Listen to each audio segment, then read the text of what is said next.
কক্সবাজার শহর থেকে আমরা মেরিন ড্রাইভে চলছি ইনানি সমুদ্র সৈকতের পথে।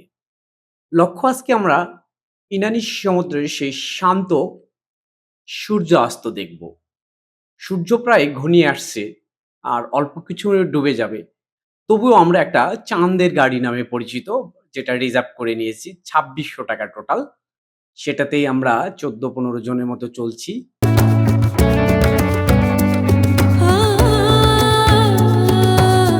এই মেরিন ড্রাইভের রাস্তার সৌন্দর্য বর্ণনা শেষ করা যাবে না। পুরো মেরিন ড্রাইভ নিয়ে ভিন্ন একটা ভিডিও আপনাদের সামনে তুলে ধরবো। কারণ এক ভিডিওতে পুরোটা যদি আপনাদের দেখাই, তাহলে হয়তোবা খুব বেশি লোক দেখতে চাইবেন না।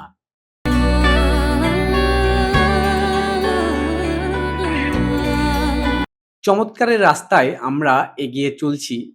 চাঁদের গাড়িতে পাশেই সমুদ্রের সুশীতল বাতাস সত্যি বিমোহিত করছে। পাশাপাশি এই রাস্তার মুগ্ধতা মনে হয় বারবার ছড়াচ্ছে। প্রায় কাছাকাছি আমরা চলে এসেছি। ইতিমধ্যে এখানে প্রচুর জ্যাম লেগে গেছে। তবুও আমাদের গাড়ি টেনে এগিয়ে চলছে সামনের দিকে। আমরা আর কিছুক্ষণের মধ্যেই পৌঁছে যাব।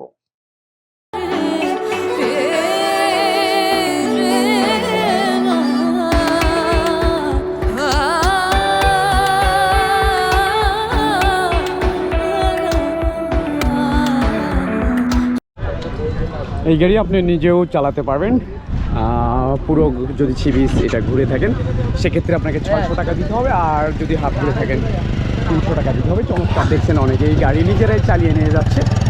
আপনি যখন এখানে চলে আসবেন এভাবে চালাতে পারবেন। চমৎকার, অ্যাকচুয়ালি পুরো পরিবেশটা খুব শর্ট টাইমে এনজয় করা যাবে। এমন সি বিচে হাঁটাতে আসলে সৌভাগ্যর ব্যাপার, সবার হয় না। আমার কণ্ঠটা ইতিমধ্যেও, কারণ আজকে ৩ ঘন্টা লাবণী বিচে গোসল করেছি, কণ্ঠটা ভেঙে গেছে। অ্যাকচুয়ালি ওভাবে আমি কথা বলতে পারছি না।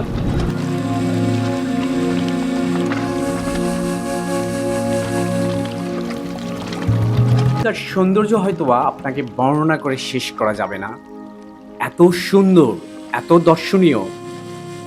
অবশ্যই আপনারা কক্সবাজার আসলে এই ইনানি সমুদ্র সৈকতে আসবেন। যদিও দূরত্বটা প্রায় ২৩ কিলোমিটার, কিন্তু এখানে থাকার হোটেল রয়েছে, খাওয়ার ব্যবস্থা রয়েছে। ইচ্ছা করলে আপনি এসে থাকতেও পারবেন।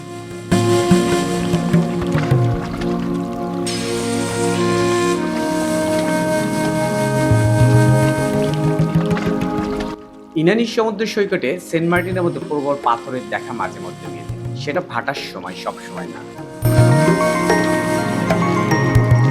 এখানে কক্সবাজারের মতো সাগর এত উত্তাল থাকে না।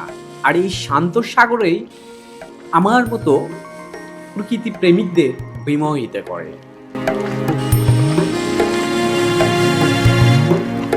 সাধারণত আপনারা আসলে বিকেলবেলা এখানে ভ্রমণে আসবেন। আমিও এসেছি বিকেল এবং শেষ প্রান্তে।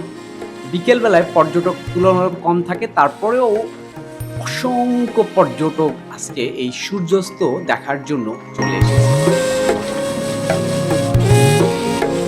যদি আপনি সূর্যাস্ত না দেখতে পারেন, আফসোসের কারণ হতে পারে।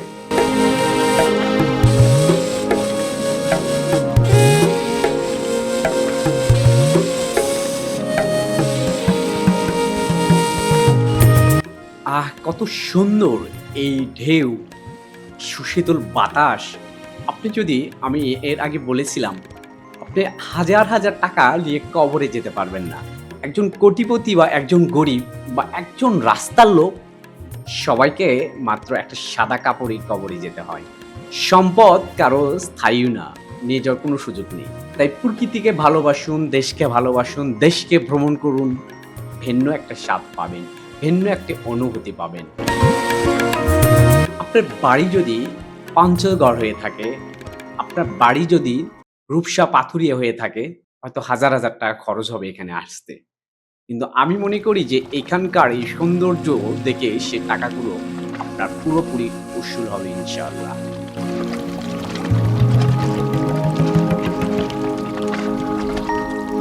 এই ইনানি সমুদ্র সৈকতে কিভাবে আসবেন? প্রথমে আপনাকে ঢাকা থেকে কক্সবাজার আসতে হবে। কক্সবাজারে আসতে বিভিন্ন ধরনের গাড়ি রয়েছে। আপনার এসি, নন এসি সুবিধা মতো আপনি চলে আসতে পারবেন। আবার এখন ট্রেন সার্ভিস চালু হয়েছে, ট্রেনেও আসতে পারবেন। যাদের অনেক বেশি টাকা রয়েছে তারা ইচ্ছে করলে এয়ারেও আসতে পারবেন। তবে সমুদ্র সৈকত থেকে ইনানিতে আসতে হলে সাধারণত চাঁদের গাড়ি বা জিপ পাওয়া যায়। রিজার্ভে আসলে মোটামুটি 2000 থেকে 2500 টাকার মধ্যে নেয়।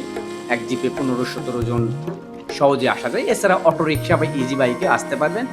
আপনার 7 থেকে 800 টাকা ভাড়া নেবে। এছাড়াও লোকাল সিএনজিতে করে আসতে পারবেন। 80 টাকা করে জনপ্রতি ভাড়া নেবে।